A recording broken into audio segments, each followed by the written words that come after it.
On a vu cet avion. S'il y a bien 2 personnes qui auraient rêvé devant cette mécanique, hormis Thibaut Risman, c'était bien les frères Caudron. Mais évidemment, ils n'ont pas eu la chance de le connaître puisqu'ils vivaient il y a 100 ans. Bonjour Jean-Marie Thomas. Bonjour Gontran, Les bonjour frères Julien. Caudron, pardon, les frères Caudron, évidemment, c'est pionniers de l'aviation made in Picardie, parce qu'ils étaient originaires de Rue, c'est ça? Oui. Alors, si chez moi, tu as de l'aviation comme Blériot, la TECOR, Dassault ou bien encore Pothèse, chez toi, des ingénieurs, des ingénieurs, il y en a Gramin qui s'y ont mis uniquement sur le tas. Quoi. Ils ont commencé à faire comme eux parce qu'ils voulaient te faire comme Icare. Ils voulaient te voler comme chez Moigneux. C'est ce qu'ils ont fait chez Frères Caudron, qui sont nés natifs de Favière, un petit village à côté de Rue d'Anche-Pontu, en 1880. Alors, chez toi, des fieux d'un riche cultivateur incensié.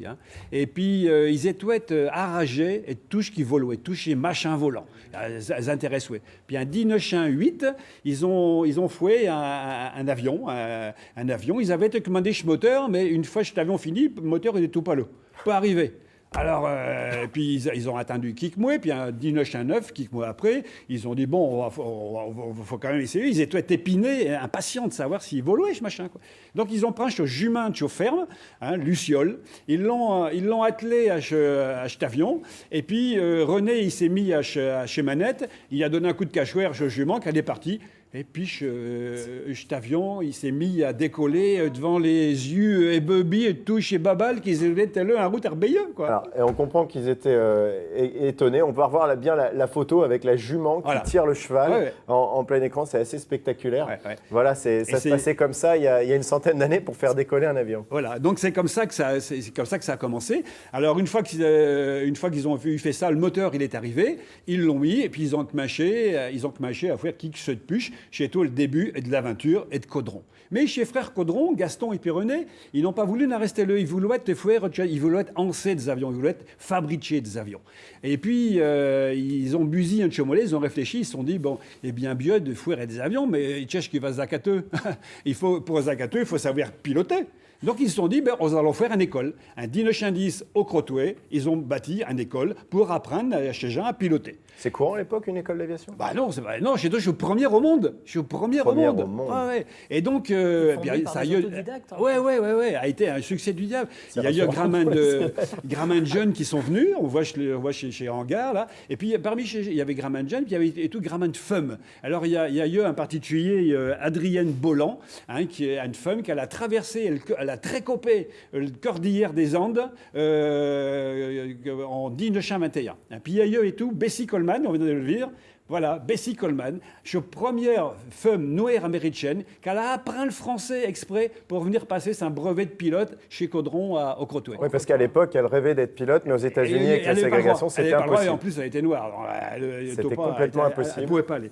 Donc, chez l'école du Crottois, elle va avoir un succès du diable. Mermoz, il va venir apprendre et tout ici. Quoi.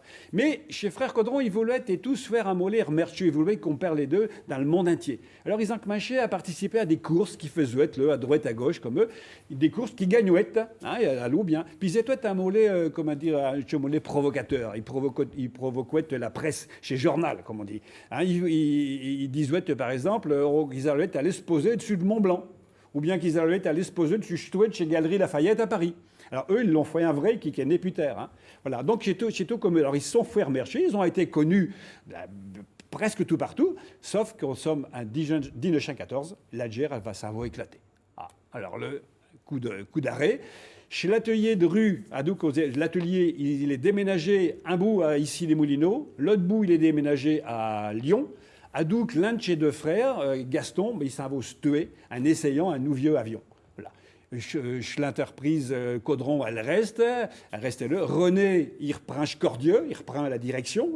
Mais l'entreprise, elle marchait bien, elle est poustichée, comme on dit, elle est boostée, parce que chez Avions Biplan Caudron, je suis G3, sur le front de la GER, il a plein de victoires, il est maniable comme tout, et puis il gagne tous ses combats. Ce qui fait que durant la GER, 56 escadrilles d'avions, ils vont être équipés d'avions Caudron. Voilà. C'est vraiment un succès du diable. Alors, après, une fois nos pays rapurés, la paix est revenue, Caudron, il va continuer à faire des choses avions légers. Et puis, il a fait 28-30, quoi. Mais Inter2 n'allait plus si bien. Hein. Et puis l'entreprise, elle est tout étremée, éparpillée par un tumolet tout partout. Et puis, comme on dit, avec Macho à Balleux, du côté qu'elle allait au tiers. Hein. On sent qu'elle n'allait plus très bien. Et puis, Caudron, l'inventeur de ce premier hydravion. C'est lui qui a inventé l'hydravion, Caudron et tout. Hein. L'inventeur de l'hydravion, il n'a plus de gingin. Hein. Il n'a plus d'imagination. Et puis, il ne rapince plus non plus l'avenir. Il n'a plus de vision d'avenir. Ce qui fait que durant cette crise de cette décarsure 1929, hein, ils vont être escoffiés pour du bois. Ils vont être racatés par Renault en 1933. Et puis, l'entreprise, l'aventure Caudron, elle est rendue, elle est finie, après avoir fabriqué quand même plus de 10 000 avions dans le vie, quoi. Voilà la vie de chez Frère Caudron. Il y a un mot simplement pour dire qu'il y a un très beau musée à Rue qu'il faut aller voir, où il y a des gens très sympathiques qui vous expliquent bien toute cette histoire-là. C'est vraiment très à voir. L'histoire des frères qu'on nous a dit que ça s'est fini, mais voilà, leur rêve s'est poursuivi. Voilà. Et la plus belle épreuve que leur rêve s'est poursuivi, c'est qu'il y a encore des avions aujourd'hui, des plus beaux avions, et c'est justement ce qu'on va vous montrer dans quelques minutes. Merci beaucoup Jean-Marie Thomas pour cette chronique.